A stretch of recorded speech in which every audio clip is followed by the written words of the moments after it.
Hello everyone and welcome back to a new cleaning for free. My name is Colleen. I've been cleaning people's homes for free in the Netherlands and I'm currently 25 weeks pregnant. Today you will see me clean this really dirty toilet bowl for a man in his 40s who recently kicked addiction. Now, if I promise you that this video will be very satisfying with lots of lovely cleaning sounds, I would like to ask you for a small favor. YouTube has recently introduced a new feature and now viewers can hype a video to give it digital points. As a viewer, you now have the power to tell YouTube that more people should see this video and to improve the visibility of a video. And because so many of you already hyped one of my videos, I've noticed that it does really work. So it would be truly amazing if you could take 20 seconds to find that hype button right below this video and right above the comments section.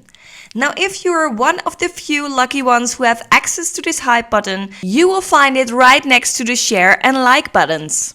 Before I will ramble a little bit more, I will give you a minute to check out if you have access to that hype button and smash it for me.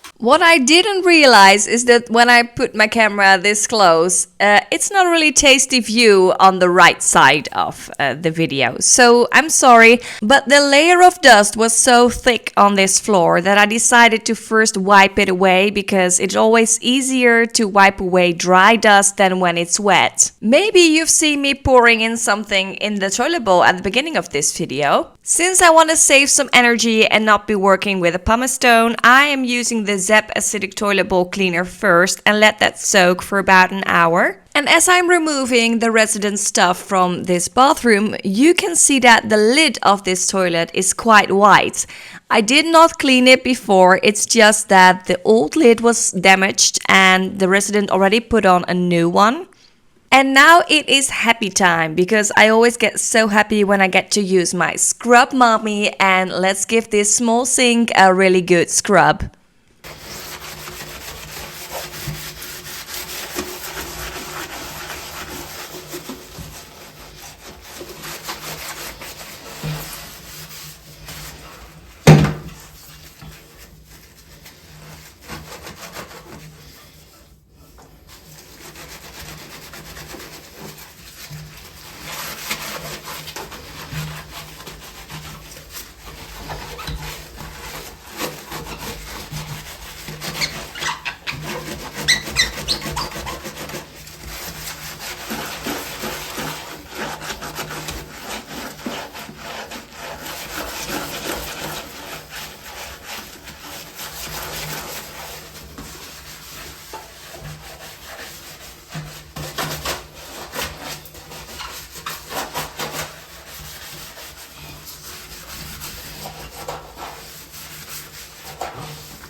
I poured in an anti-limescale product to let that soak around the edges and the things that were hard to reach. And now I'm giving you a close-up of the wall. I don't know really what was on the wall, but it almost looked like dry pee or something. I would describe it as yellow greasy splashes. I could gently remove it all by using Scrub Daddy's Power Paste. Normally it's not a big of a deal when I have to clean in such small spaces such as this bathroom. I easily fold myself around the toilet bowl to reach every spot and every part of the walls. But as you can see, my belly is getting bigger and bigger, and man, it was already so hard to reach right behind that toilet bowl. That being said, this job wasn't nearly as hard as this current week has been for me. There are a couple of things that went wrong this week, and it has a lot to do with my pregnancy hormones, and it's hard to cope with it. This Wednesday, I was scheduled for a pregnancy diabetes test, and the reason for this is that my midwife had seen from previous blood results that my glucose was a little bit high. The way a pregnancy diabetes test works here in the Netherlands is that you have to come in very early in the morning, about 8 o'clock, and you have to be sober and then take a blood sample. And the blood sampling is done by a nurse who is working for a huge organization here in the Netherlands called STAR, and they're all about blood and blood research and blood sampling and blood testing. It's just a very bloody organization. After that first blood sample has been taken, you will get a very, very sugary drink from her that is basically just pure glucose, and then you cannot eat or drink for about 2 hours. They will keep you in the same building just to keep an eye on you, and after those 2 hours, you have to take another blood sample to see what your body has done with that amount of sugar. And the results will tell if you have pregnancy diabetes or not. So your Colleen came in this Wednesday morning very early and sober and ready to do this test. But as soon as I sat in the chair, the nurse from the STAR organization told me, well, we cannot see your name here in the computer. And there is another pregnant woman who came in right before you, and she already drank the glucose, and we can only treat one person a day. We both found out that I had made a mistake because a month ago, when my midwife made this appointment, it was my job to call the STAR organization and make the appointment and confirm it. And your Colleen had forgotten to make that call, so there was no way I could be treated that day. As soon as I came home, I called the STAR organization, and my diabetes test is now scheduled for next Monday, November 4th. And please y'all, think of me because it's a very uncomfortable test. There was another very unfortunate thing that happened actually yesterday, which was Thursday, but I'm gonna tell you about that in a minute.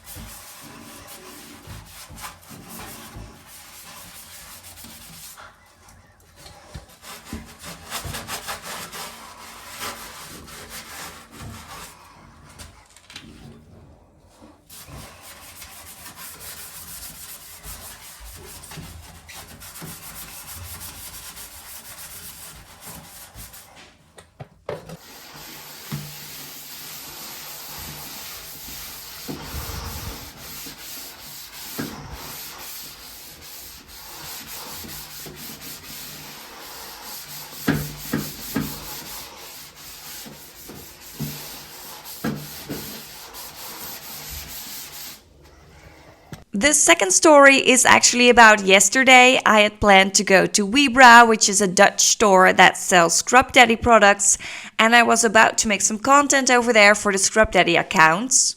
I went by car and I turned on Google Maps for navigation, and I put my phone into the phone holder, and I was about 500 meters away from my house when I noticed that my phone had lost signal. So stupid me decided to touch my phone to see what was wrong, and in that very moment I wasn't paying enough attention and my car hit the curb really hard. Right after this, my car made a very ominous sound and I knew I had to go back home. And right after I parked my car in front of my house, I cried like a baby because I felt so dumb. Maybe I should have prayed for forgiveness, and maybe I should have thanked God that the accident wasn't bigger, but in that moment I was just so angry and sad and I hated myself. I stepped out of my car and I noticed that I had 2 flat tires on the right side. On top of that, it is very likely that the suspension of the right front wheel is broken. Today, the garage will pick up my car and they probably will try to repair it next week or so. And I'm not expecting this repairman to be cheap. Alright, you guys, I thought I would record a real-time video to explain to you why I'm so devastated by this incident. And the very reason for this is that one of my goals for 2025 was to pay off my student loan that I had from university. I was nearly there until my car broke this summer and I had to buy a new one, which is this car. And right now I was saving money again to pay it off, and right now I need a repairment again. And the reason why I wanted to pay it off this year is because next year the government is taking measurements against students who still have a loan. And I'm paying off every month a little bit, but I just wanted to pay off the whole thing and just be done with it before this baby comes. And so yeah, that's why I'm truly sad about it, and I'm feeling a bit down and devastated.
It's been way too long ago since I showed my appreciation for everyone who bought a sponge on buymeacoffee.com.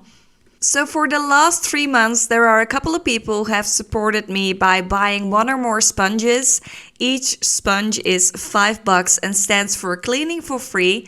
And these are Gail Mack, Michelle Hart, Belinda Holland, Carol, Lena, Barbara, Big Mama Cat, Carolyn, and April. I would like to give you a special thanks for all your generosity. It is really appreciated. For everyone who wants to donate a little bit, you can find the link to buymeacoffee.com in the description of this video.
It's almost the end of this video, and I would like to thank you all so much for watching it and for hyping this video. And right now it's time for the before and afters, and I hope to see you in the next one. Bye!